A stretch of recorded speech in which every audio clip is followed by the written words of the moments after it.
பாடசாலைகளுக்கு மிக நீண்ட விடுமுறை, பெற்றோர்களுக்கு விடுக்கப்பட்டுள்ள கடுமையான எச்சரிக்கை. அர்ச்சுனாவுக்கு எதிராக குற்ற புலனாய்வு திணைக்களத்தில் முறைப்பாடு. அடுத்த 3 நாட்கள் தொடர்பில் பொதுமக்களுக்கு விடுக்கப்பட்டுள்ள எச்சரிக்கை. இந்திய அத்தானி நிறுவன முதலீடுகள் தொடர்பில் இலங்கை அரசாங்கத்துக்கு விடுக்கப்பட்டுள்ள எச்சரிக்கை. கிளிநொச்சி மாவட்ட மக்களுக்கு அனர்த்த முகாமைத்துவ நிலையம் விடுத்துள்ள அறிவித்தல். தமிழர்களின் இனப்பிரச்சினை குறித்து அனுர கவனம் செலுத்தவில்லை, தமிழ் எம்பிக்கள் விசனம்.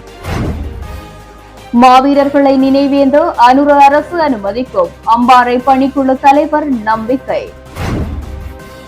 யாழில் தொடர் மழையால் 610 குடும்பங்கள் பாதிப்பு. நாட்டில் இனிமேல் இன மத வேறுபாடுகளுக்கு இடமில்லை, கிழக்கு மாகாண ஆளுநர். 5 ஆண்டுகளில் $36 பில்லியன் ஏற்றுமதி வருமானம், அரசாங்கத்தின் இலக்கு. மட்டக்களப்பில் மின்சார சபையின் அசமந்த போக்கிற்கு எதிர்ப்பு தெரிவித்து போராட்டம். தொடர்வது விரிவான செய்திகள். தொடர்ச்சியாக பெய்து வரும் அடைமழை காரணமாக யாழ் குடாநாட்டில் 610 குடும்பங்களைச் சேர்ந்த 2294 பேர் பாதிக்கப்பட்டுள்ளதோடு 20 வீடுகள் சேதமடைந்துள்ளதாக யாழ் மாவட்ட அனர்த்த முகாமைத்துவ மத்திய நிலையம் அறிவித்துள்ளது.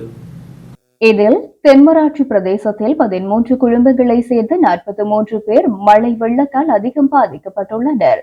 தென்மராட்சி பிரதேசத்தில் நாவற்குழி மற்றும் கொடிகாமம் பிரதேச குடியிருப்புகளுக்குள் வெள்ள நீர் உட்புகுந்துள்ளது. பாதிக்கப்பட்ட மக்கள் நாவற்குழி அன்னை சனசமூக நிலையத்தில் தங்க வைக்கப்பட்டுள்ளனர். வணக்கம், எங்களுடைய கிராமம் நாவக்குழி 5 வீடு திட்டம். இங்கு தாழ் நிலமாக காணப்படுது. இந்த நிலப்பிரதேசம் தாழ் நிலமாக காணப்படுது. இதனால் மழை காலங்களில் ஒவ்வொரு வருடத்திலையும் தண்ணி தேங்கி நிற்கிது. வீடுகளுக்குள்ள வளவு எல்லா இடமும் தண்ணி தேங்கி நிற்கிது. இதனால் வெள்ளத்தால் பாதிப்படைகின்றது. மக்கள் அனைவரும் இங்கு வாழ்கின்ற மக்கள் அனைவரும் மிகவும் சிரமத்துக்குள்ளாகின்றனர். இந்த வெள்ளத்தினால் வேலைக்கு செல்ல முடியாத நிலை, பாடசாலைக்கு செல்ல முடியாத நிலை போன்ற பல்வேறு பிரச்சனைகள் ஏற்படுகின்றது. அதை விட பல்வேறு மக்கள் ஒவ்வொரு வருடமும் இடம்பெயர்ந்து வாசாலையில் இவர்கள் இடம்பெயர்ந்து இருக்கின்றார்கள். குழந்தைகளுடன் வயோதிபர் போன்ற பல்வேறு வகையினர் இந்த இடம்பெயர்ந்து செல்கின்றனர். இதனால் பல்வேறு சிரமங்கள் ஏற்படுகின்றது மழை காலங்கள். இதற்கான ஒரு சரியான தீர்வை எங்களுக்கு பெற்றுத்தரும்படி கேட்டுக்கொள்கின்றேன்.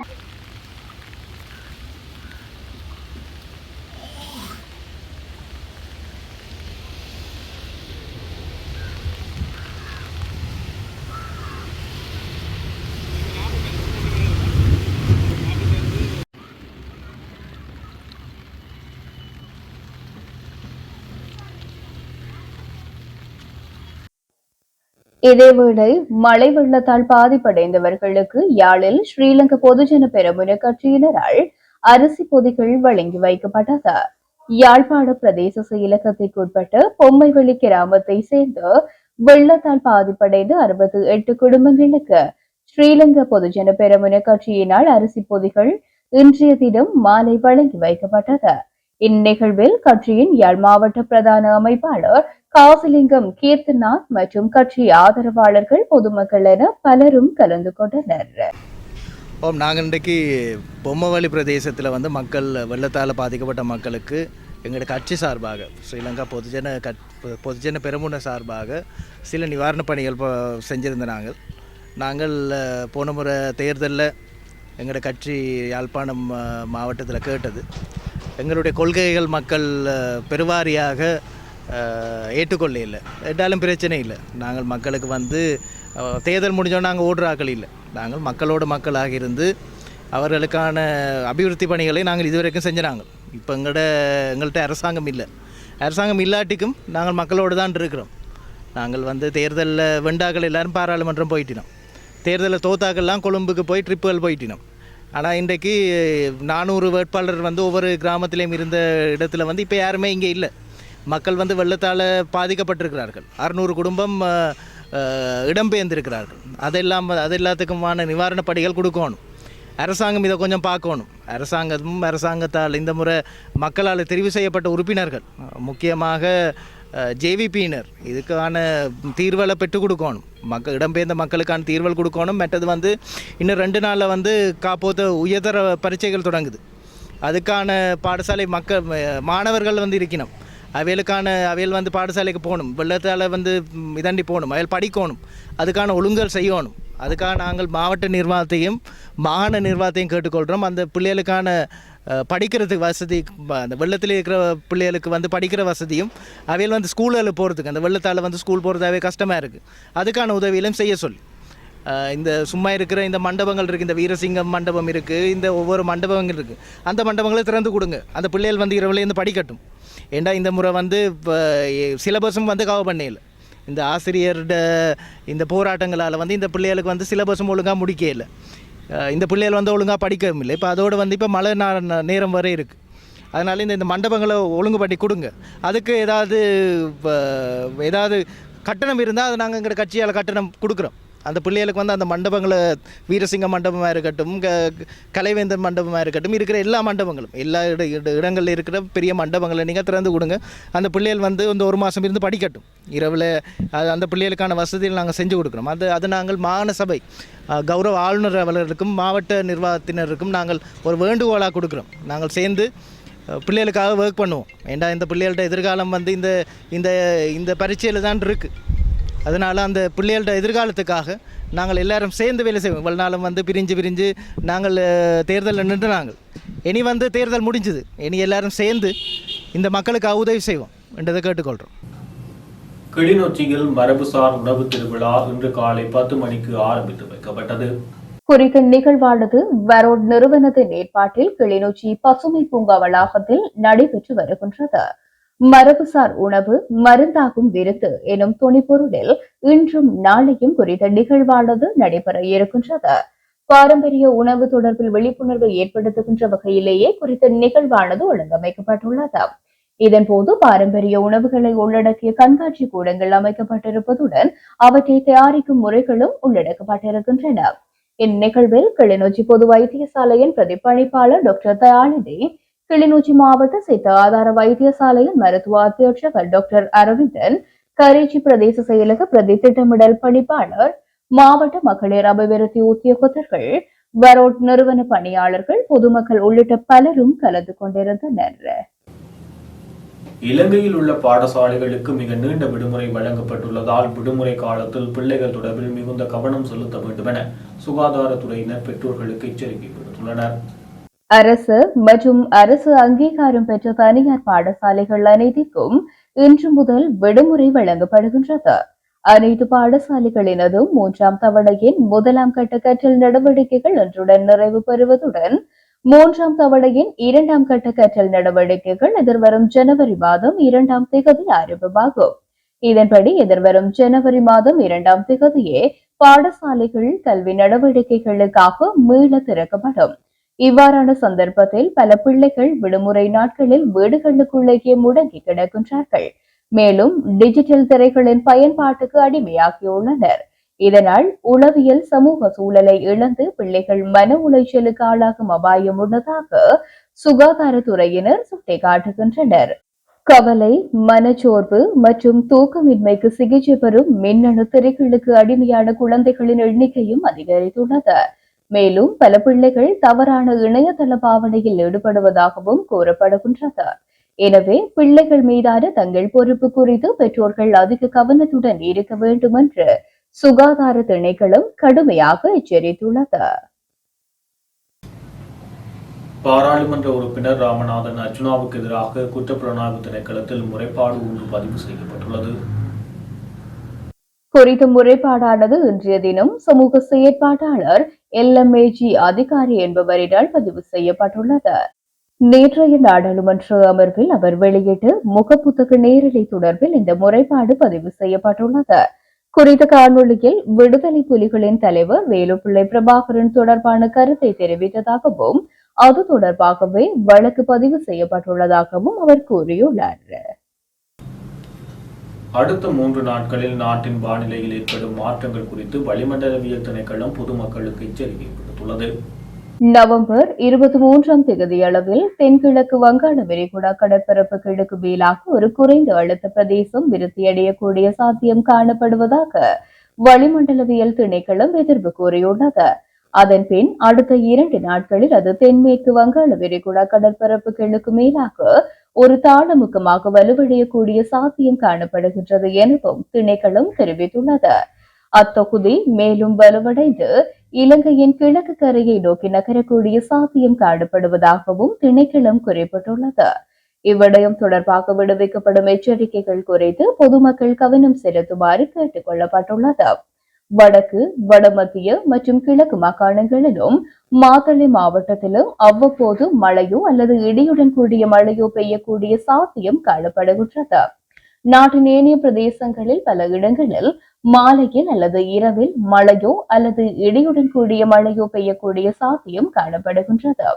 மேல் சப்ரகமுவ மற்றும் தென் மாகாணங்களின் சில இடங்களில் 100 மில்லிமீட்டருக்கும் அதிகமான பலத்த மழை வீழ்ச்சி எதிர்பார்க்கப்படுகின்றது. வடக்கு, வடமத்திய மற்றும் வடமேல் மாகாணங்களிலும் மாத்தளை மாவட்டத்திலும் அவ்வப்போது மணத்தியாலத்துக்கு 30 முதல் 40 கிலோமீட்டர் வரையான வேகத்தில் ஓரளவு பலத்த காற்று வீசக்கூடும் என்று எதிர்பார்க்கப்படுகின்றது. மேல் சப்ரகமுவ, மத்திய, ஊவா மற்றும் தென் மாகாணங்களின் சில இடங்களில் காலை வேளையில் பனிமூட்டமான நிலை காணப்படும் என்று எதிர்பார்க்கப்படுகின்றது. இடையுடன் கூடிய மழை பெய்யும் வேளைகளில் அப்பிரதேசங்களில் தற்காலிக பலத்த காற்றும் வீசக்கூடும்.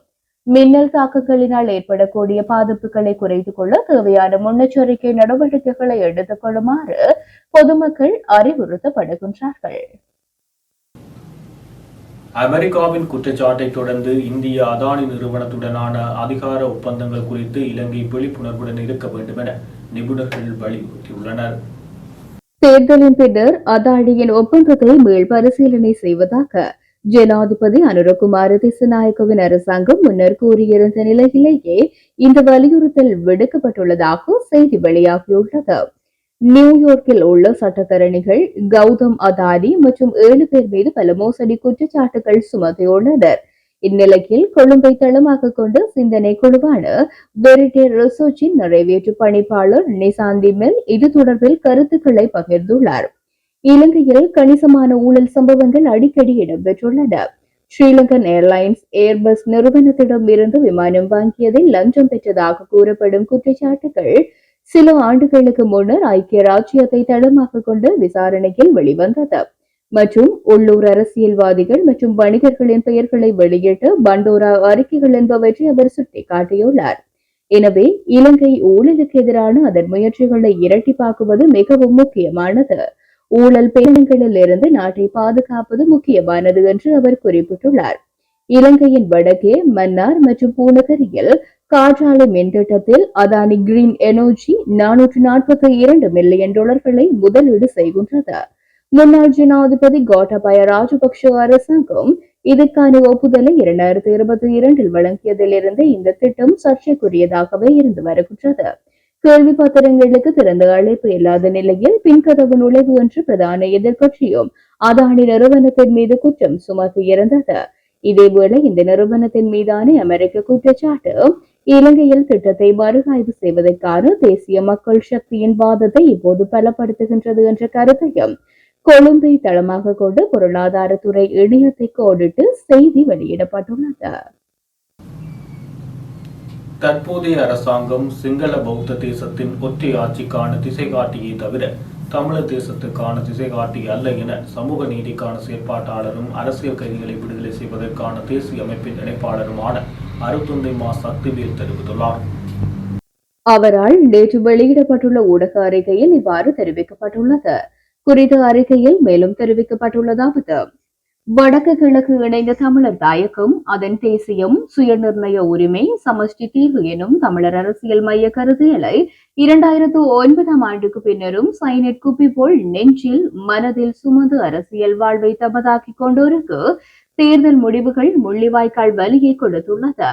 போர்க்காலத்தில் பல்வேறு விதமான காட்டிக் கொடுப்புகளினால் அடைந்த தோல்விகள், பின்னடைவுகள், வீழ்ச்சிகள் என்பவற்றை சந்தித்த போதும் மாவீரர் வாரமும் தமிழ் தேசிய நாளும் புத்துணர்ச்சியை தந்தன. சவால்களை வென்று பயணிக்கும் திசை காட்டின என்பதிலே நம்பிக்கை வைத்து இவ்வருடம் மாவீரர் வாரத்துக்கான செயற்பாடுகளை முன்னெடுப்போம். அதுவே எம் தேச எழுச்சியை மீள நிலைநிறுத்தும், ஏற்றும் சுடர் உள்ளங்களை புதுப்பிக்கும். தற்போது வெற்றி களிப்பில் இருக்கும் திசை காட்டி சிங்கள பௌத்த தேசத்தின் ஒத்திய ஆட்சிக்கான திசை காட்டியே தவிர தமிழர் தேசத்துக்கான திசை காட்டி அல்ல. தற்போதைய ஜனாதிபதியும் அவர் தலைமையிலான தேசிய மக்கள் சக்தி வேட மக்கள் விடுதலை முன்னணியினரும் நடைபெற்று முடிந்த இரு தேர்தல் பிரச்சார காலங்களிலும் தமிழர்களின் அரசியல் பிரச்சினைக்கான தீர்வு தொடர்பில் தமது உறுதியான நிலைப்பாட்டை அறிவித்துவிட்டனர். எமக்கான தீர்வை இவர்கள் பெறப்போவதில்லை. நல்லாட்சி காலத்தில் நாடாளுமன்ற கட்சிகளின் பங்களிப்போடு ஒற்றை ஆட்சியையும் பௌத்த முன்னுரிமை கொண்ட அரசியல் யாப்பு முன்மொழிவினை மக்கள் கருத்தறிவு தேர்வு மூலம் நடைமுறைப்படுத்துவதே இவர்களின் நோக்கம். இவ்வரைவு தமிழர்களின் அரசியல் தீர்வுக்கு அபிலாஷைகளை மூழ்கடித்துவிடும். இதுவும் இன்னும் ஒரு முள்ளிவாய்க்காலாக அமைந்துவிடும். இதனை கலந்துரையாட நாடாளுமன்றத்தில் முன்வைக்கும் போது தற்போது 2/3 பெரும்பான்மையை கொண்டுள்ள சிங்கள தேசத்தின் திசை காட்டி வடக்கு கிழக்கு இணைய விடாத வகையிலும் தமிழர்களின் அரசியல் அபிலாஷைகளை நிறைவேற்றாத வகையிலும் அரசியல் சட்டமாக்குவதற்கான சாத்தியக்கூறுகளே தற்போது தென்படுகின்றன. இதற்கு தமிழ் தேசமாக ஜனநாயக ரீதியில் நிலைப்பாட்டை வெளிப்படுத்த திரட்சி கொள்ளல் வேண்டும். இந்நிலையில் தமிழர் தேசியம், சுயநிர்ணய உரிமை, சமஷ்டி தீர்வு தொடர்பில் கருத்துக்களை முன்வைத்து வாக்கு கேட்டவர்களும் அதற்கு வாக்களித்தவர்களும் தேசிய தலைவருக்கு சிலை வைப்போம் என்றவர்களும் கடந்த கால போலி வேஷங்களை களைந்து தமிழருக்கு எதிரான அரசியல் துரோக செயல்களை கைவிட்டு தெற்கின் அரசியலுக்கு விலை போகாது தமிழர் அரசியல் சார்பு எடுக்க வேண்டும். அதற்கான மனமருந்து காலமும் மனம் திருந்தும் காலமே தற்போதைய மாவீரர் வாரமாகும். அதே போன்று எமது சமூகத்தின் இன்னும் ஒரு பிரிவினர் அரசியல் வழி தவறி தமிழர் தேசத்தின் எழுச்சி நாட்களை எல்லாம், அதாவது முள்ளிவாய்க்கால் நினைவேந்தல், திலீபன் தியாக தினம், மாவீரர் வாரம் என்று வருடம் ஒரு தடவை வரும் தீபாவளி, பொங்கல், திருக்கார்த்திகை நாட்களாக்கிவிட்டனர். அதற்கு அப்பாலான அரசியல் பயணத்தை தவிர்த்து கொண்டவர்களும் உண்டு. வேறு பலர் திருவிழா கால வியாபாரிகள் போல உழைத்தவர்கள் உண்டு. இதுவும் அரசியல் துரோகமே. இவர்களும் மாவீரர் காட்டிய மற்றும் பயணித்த திசை நோக்க வேண்டும் என்றுள்ளது. கிளிநொச்சி மற்றும் முல்லைத்தீவு மாவட்ட மக்களுக்கு அனைத்து முகாமைத்துவ நிலையம் அவசர அறிவித்தல் ஒன்றை விடுத்துள்ளது. குறித்த இரு மாவட்டங்களிலும் அண்மை காலமாக கனமழை பெய்து வரும் நிலையில் இந்த அறிவித்தல் விடுக்கப்பட்டுள்ளது. இந்த பகுதிகளில் 27ஆம் தேதி வரை மழை தொடரும் எனவும் 24 முதல் 27 வரை மிகவும் கனமழை பெய்ய வாய்ப்புள்ளதாக தெரிவிக்கப்பட்டுள்ளது. இதனால் பல பகுதிகளில் வெள்ளம் ஏற்படலாம். இதன் காரணமாக முன்னெடுக்கப்பட வேண்டிய பாதுகாப்பு நடவடிக்கைகள் குறித்து அறிவிப்பை வெளியிட்டுள்ளது. வீட்டின் அருகிலும் சாலைகளிலும் உள்ள வடிகால்களை சுத்தப்படுத்துங்கள். சிரமமாக இருந்தால் கிராம நிலதாரியிடம் தகவல் வழங்கி உதவுங்கள். மழை நீடித்தால் 3 முதல் 4 நாட்களுக்கு தேவையான உலர் உணவுகளை சேமித்து வையுங்கள். குழந்தைகளை வெள்ள நீரில் விளையாட விடாதீர்கள். பாதுகாப்பான குடிநீரை மட்டும் பருகுங்கள். விழிப்புடன் இருங்கள் எனவும் மாவட்ட அனர்த்த முகாமைத்துவ பிரிவு அறிவித்துள்ளது. ஐக்கிய நாடுகள் பொது சபையினால் சர்வதேச வர்த்தக சட்டத்துக்கான ஐக்கிய நாடுகளின் ஆணைக்குழுவுக்கு தெரிவு செய்யப்பட்ட 31 உறுப்பினர்களில் இலங்கையும் ஒன்றாகும் என வெளிநாட்டு அலுவல்கள் அமைச்சு அறிவித்துள்ளது. இலங்கை ஆசிய பசிபிக் குழுவில் ஆசனம் ஒன்றுக்கு போட்டியிட்டு மொத்தமாக 177 வாக்குகளை பெற்றது. இது குழுவிற்குள் 2வது அதிக எண்ணிக்கையிலான வாக்குகள் ஆவதுடன் தேர்ந்தெடுக்கப்பட்ட 31 உறுப்பினர்களில் பெற்றுக் கொள்ளப்பட்ட 2வது அதிக வாக்குகளாகும். மலேசியா, பிலிப்பைன்ஸ், சிங்கப்பூர், வியட்நாம், சீனா, ஜப்பான் மற்றும் கொரிய குடியரசு ஆகியவை ஆசிய பசிபிக் குழுவில் இருந்து சர்வதேச வர்த்தக சட்டத்துக்கான ஐக்கிய நாடுகளின் ஆணைக்குழுவுக்கு தேர்ந்தெடுக்கப்பட்ட மற்ற உறுப்பு நாடுகளாகும். இலங்கையானது 2025ஆம் ஆண்டு ஜனவரி மாதம் முதல் 6 வருட காலத்துக்கு இதில் பணியாற்ற உள்ளது. கடந்த 1966 நிறுவப்பட்ட சர்வதேச வர்த்தக சட்டத்துக்கான ஐக்கிய நாடுகளின் ஆணைக்குழு வியன்னாவை தலைமையகமாக கொண்டதுடன் சர்வதேச வர்த்தக துறையில் முக்கிய சட்ட அமைப்பாகவும் விளங்குகின்றது. வர்த்தகத்துக்கான தடைகளை நீக்குதல் மற்றும் வர்த்தக சட்டங்களை ஒருங்கிணைத்தல் ஆகியவை இதன் அடிப்படை படிகளாகும். சர்வதேச வர்த்தக சட்டத்துக்கான ஐக்கிய நாடுகளின் ஆணைக்குழுவானது தனது உறுப்பு நாடுகளுக்கு தொழில்நுட்ப உதவியையும் வழங்குகின்றது. இலங்கை இணக்க தீர்வு சட்டம் மற்றும் மின்னணு பரிவர்த்தனை சட்டம் போன்ற வர்த்தகம் மற்றும் முதலீட்டை எளிதாக்குவதற்கான இலங்கையின் சட்டங்கள் சர்வதேச வர்த்தக சட்டத்திற்கான ஐக்கிய நாடுகளின் ஆணைக்குழுவின் மாதிரி சட்டங்களால் பயனடைந்துள்ளன. இலங்கை இதற்கு முன்னர் 2004 முதல் 2007 மற்றும் 2016 முதல் 2022 ஆகிய காலப்பகுதிகளில் சர்வதேச வர்த்தக சட்டத்துக்கான ஐக்கிய நாடுகளின் ஆணைக்குழுவின் உறுப்பினராக பணியாற்றியுள்ளது. ஜனாதிபதி அனுரகுமார திசாநாயக்க தமிழ் மக்களுடைய இன பிரச்சினை சம்பந்தமாகவோ அதிகார பகிர்வு சம்பந்தமாகவோ தனது கொள்கை விளக்க உரையில் எதுவும் சொல்லவில்லை என இலங்கை தமிழரசு கட்சியின் பாராளுமன்ற உறுப்பினர் ரா சாணக்கியன் தெரிவித்துள்ளார். 10வது நாடாளுமன்ற அமர்வின் முதலாவது நாளான நேற்றைய தினம் ஜனாதிபதியின் கொள்கை விளக்க உரை குறித்து ஊடகங்களுக்கு கருத்து தெரிவிக்கும் போது அவர் இவ்வாறு குறிப்பிட்டார். இங்கு தொடர்ந்தும் கருத்து வெளியிட்ட அவர், ஜனாதிபதி நேரடியாக தமிழ் மக்களுடைய அரசியல் தேர்வு சம்பந்தமாகவோ தமிழ் மக்களுடைய இனப்பிரச்சினை சம்பந்தமாகவோ அதிகார பகிர்வு சம்பந்தமாகவோ பொறுப்புக்கூறல் விடயத்தில் குற்றவாளிகள் தண்டிக்கப்படுவது தொடர்பாகவோ சொல்லவில்லை. கடந்த கால ஜனாதிபதிகள் இவ்வாறான விடயங்களை செய்தியிலே சொல்லி இருந்தாலும் கூட நடைமுறையிலே எதுவும் செய்யவில்லை என சாணக்கியன் தெரிவித்தார். அத்துடன் இங்கு கருத்து தெரிவித்த இலங்கை தமிழரசு கட்சியின் நாடாளுமன்ற உறுப்பினர் துரை ராசா ரவிகரர், வடக்கு கிழக்கு தமிழர் தாயகம் சம்பந்தமான கூடுதலான கருத்துக்கள் ஜனாதிபதியின் உரையில் சொல்லப்படவில்லை. இருந்தாலும் வெகு விரைவில் ஜனாதிபதியையும் பிரதமரையும் இலங்கை தமிழரசு கட்சியின் நாடாளுமன்ற உறுப்பினர்கள் சந்திக்க இருக்கின்றோம். அப்போது மிகுதி விடயங்களை கலந்துரையாட இருக்கின்றோம் என்று தெரிவித்தார். இதேவேளை இங்கு கருத்து தெரிவித்த ஜனநாயக தமிழ் தேசிய கூட்டணியின் நாடாளுமன்ற உறுப்பினர் செல்வம் அடைக்கலநாதன், புதிய ஜனாதிபதியினுடைய உரை வரவேற்கத்தக்கது. கூடுதலாக எங்களுடைய விவசாயம் மற்றும் மீன்பிடி துறையில் கவனம் செலுத்தியுள்ளார். இருந்தாலும் இனப்பிரச்சினை சார்ந்த விடயத்தை கதைக்கவில்லை என்ற ஒரு கவலை இருக்கின்றது. அதைவிட நாட்டை முன்னேற்றகரமாக கொண்டு செல்லக்கூடிய உரையாக இது இருக்கின்றது. அதற்கு நாங்கள் பூரண ஒத்துழைப்பை வழங்க தயாராக உள்ளோம் என்றும் தெரிவித்தார். அம்பாறை மாவட்டத்தில் உள்ள ஒரே ஒரு மாவீர துயிலும் இல்லமான கஞ்சிக்குடிச்சாறு மாவீர துயிலும் இல்லத்தில் எதிர்வரும் 27ஆம் தேதி நினைவேந்தல் நிகழ்வு நடைபெறவுள்ளது. நினைவேந்தலுக்கு அனுர அரசு நிச்சயமாக இடமளிக்கும் என நம்புகின்றோம் என அம்பாறை மாவட்ட மாவீரர் பணிக்குழுவின் தலைவர் சின்னத்தம்பி சுப்பிரமணியம் மற்றும் செயலாளர் நாகமணி கிருஷ்ணபிள்ளை ஆகியோர் தெரிவித்துள்ளனர். ஊடக சந்திப்பில் மேலும் தெரிவிக்கையில், எங்களோட கஞ்சிக்குடிச்சாறு தொழிலும் இல்ல சார்பாக நாங்கள் சுப்பிரமணியம் தலைவர், நான் செயலாளர். அதே நேரம் இந்த மாவீரர் பணிக்குழுவில் நாங்கள் 12 உறுப்பினர்மார் இருக்கின்றோம் பணிக்குழுவில். இந்த பணிக்குழு ஊடாக நாங்கள் கடந்த காலங்களில் நடந்து வந்த இந்த மாவீரர் நினைவேந்தலை நாங்கள் சிறப்பாக கஞ்சிக்குடிச்சாறு துயிலும் இல்லத்தில் சிறப்பாக அதை அனுஷ்டிச்சு வாரினாங்க. அப்போ அதில் இப்போ சில அரசியல்வாதிகள் தாங்கள் இந்த நிகழ்வை செய்ய வேண்டும் என்று சொல்லி, அதாவது இந்த சைக்கிள் காராக்கள் கஜேந்திரன் பொன்னம்பலம் அவங்களோட டீமுகள் முன்கூட்டியே சும்மா அந்த மாவீரர் துயிலும் இல்லத்தை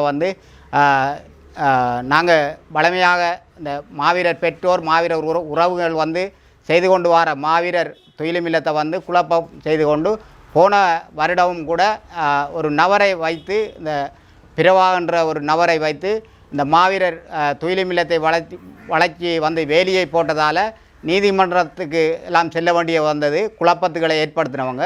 அப்போ அந்த குழப்பத்துகளை ஏற்படுத்தி நாங்கள் நீதிமன்றத்துக்கெல்லாம் போய் அந்த மாவீரர் துயிலும் இல்லத்தில் நினைவேந்தல் போன வருடம் செய்ய இல்லாமல் போக, அதுக்கு காரணமும் இவங்களை போல சில உந்து சக்திகளை மேற்கொண்டு அவங்க தடைகளை ஏற்படுத்தினவங்க. இந்த வருஷமும் இந்த நல்ல ஆட்சி, அதாவது இந்த ஜனாதிபதி புதுசாக வந்திருக்கிற ஜனாதிபதி காலத்தில் நாங்கள் இந்த நினைவேந்தலை செய்யணுமென்ற ஒரு ஆர்வத்தோடு எங்களோட மாவீரர் பெற்றோர்கள் மாவீரர் உறவுகள் இருக்கிறாங்க. அந்த உறவுகள் அவாக்களுக்கு ஏற்றவாறு அந்த மாவீரர்களுக்கு நாங்கள் நினைவேந்தலை செய்வதற்கு வார 27ஆம் தேதி செய்வதற்கு ஆயத்தம் பண்ணி கொண்டிருக்கின்ற வேளையில் இந்த அரசியல் சக்திகள் பொய்யான பிரச்சாரங்களை செய்கிறத முழுமையாக நிறுத்த வேண்டும். கஞ்சிக்குடிச்சாறு துயிலும் இல்லம் இந்த போர் மௌனிக்கப்பட்டதிலிருந்து நாங்கள் தான் எங்களோட பணிக்குழு தான் மிகவும் சிறப்பாக, இந்த மீடியாவுக்கே தெரியும், இந்த இதில் வந்திருக்கிற மீடியாக்களுக்கே தெரியும், இந்த நாகமணி கிருஷ்ணபிள்ளை, அதாவது இந்த சுப்பிரமணியம் என்ற இவங்க தான் இந்த பணிக்குழுவை வச்சு இந்த மாவீரர் துயிலும் இல்லங்களை நீட்டாக பராமரித்து செய்து கொண்டு வரவங்க. அப்போ இதில் இடையில் அதாவது 2 பேர் வந்து இவர்களை அதாவது இந்த பிறவான்ற ஒரு ஆளை வந்து நான் கொஞ்சம் நோய்வாய்ப்பட்டிருந்தபடியாக அவரை வந்து வச்சு செய்வோம் என்று இந்த போன வருஷம் எடுத்த முடிவால் அவர் வந்து ஒரு தனிப்பட்ட நபராக இருந்து அவர் வந்து அந்த வேலிகளை வந்து வளைச்சி போட்டதால் அதில் வந்து கட்டாயம் அந்த மாவீர துயிலும் இல்லத்தை நாங்கள் கட்டாயம் நடத்த இல்லாமல் போன வருடம் வந்ததால் நாங்கள் வேறு இடங்களில் மாற்றி அந்த மாவீர துயிலும் இல்லை நினைவேந்தலை வந்து நாங்கள் செய்தனாங்க.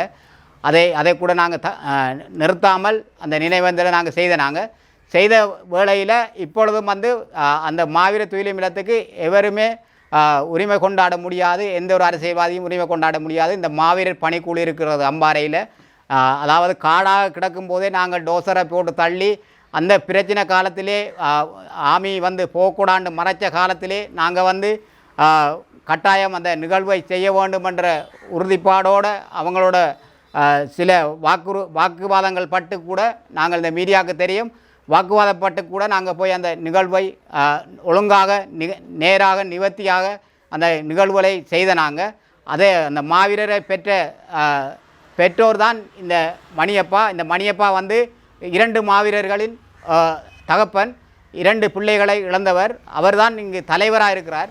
அதே போல் எங்களோட கூட இருக்கிற மாவீரர் பெற்றோர்கள் 3 மாவீரர் 5 மாவீரர் பெற்றோர்கள் கூட அந்த எங்களோட குழுவில் இருக்கின்றார்கள். அப்போ இந்த குழுவை நம்பி இந்த புலம்பெயர்ந்த தேசத்தில் இருக்கிற அனைத்து உறவுகளுக்கும் நான் ஒன்றை விடுக்கவளிக்கின்றேன்.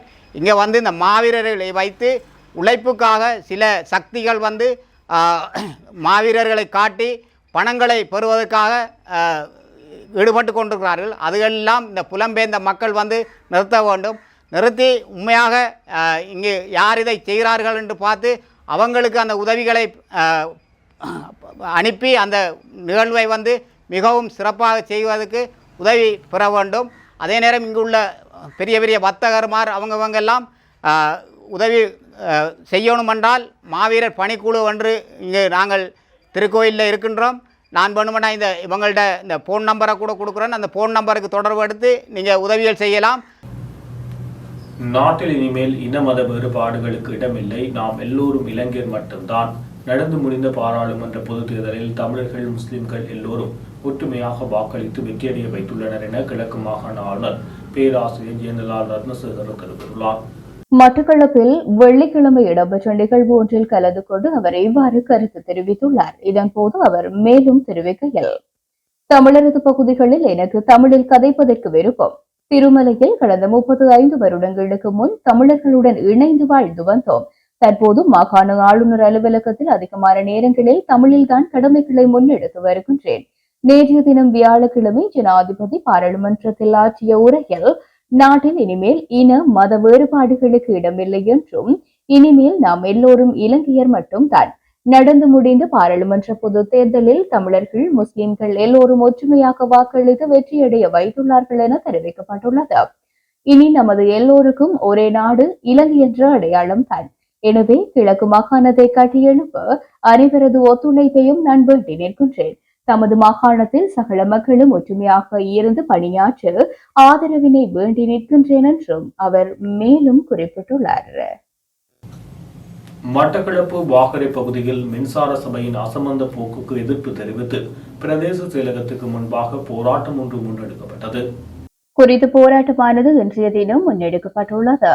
வாகரை பிரதேச செயலக பிரிவில் உள்ள வாகரை, ஓரியன்கட்டு, தட்டுமுனை, கதிரவெளி உள்ளிட்ட பல கிராமங்களில் நாளாந்தம் பல மணி நேரம் முன்னறிவித்தல் எதுவுமின்றி கடந்த 2 மாதங்களாக மின்வெட்டினை மேற்கொள்வதனால் இம்முறை உயர்தர பரீட்சைக்கு தோற்றவுள்ள பாடசாலை மாணவர்கள், வர்த்தகர்கள், விவசாயிகள் உள்ளிட்ட கிராம பொதுமக்களும் தமது நாளாந்த கடமைகள் மற்றும் செயற்பாடுகளை முன்னெடுக்க முடியாமல் சிரமப்படுவதாக தெரிவித்து இப்பகுதிகளை சேர்ந்த பொதுமக்கள் ஆர்ப்பாட்டத்தில் ஈடுபட்டுள்ளனர். மின்சார சபையின் நிச்சயப்பாட்டினால் பாடசாலை மாணவர்களின் பரீட்சை கால இரவு நேர கற்றல் நடவடிக்கை முற்றாக பாதிப்படைவதுடன் அவர்களது எதிர்காலம் பாதிப்படைய இது ஏதுவாக அமையும் என மக்கள் கவலை தெரிவிக்கின்றனர். இதன்போது தமக்கான தீர்வை பெற்று தருமாறு வாகரை பிரதேச செயலாளர் அமரினி கார்த்திபரிடம் மனு ஒன்றினை கையளித்ததனை தொடர்ந்து ஆர்ப்பாட்டக்காரர்கள் அங்கிருந்து கலைந்து சென்றனர். இத்துடன் ஜெஃப்னா கேலரியின் இரவு நேர பிரதான செய்திகள் நிறைவு பெறுகின்றது. மேலும் செய்திகளை அறிந்து கொள்ள நமது இணையதள பக்கமான www.jeffnakalari.lk என்ற இணையதளத்துடன் இணைந்திருங்கள்.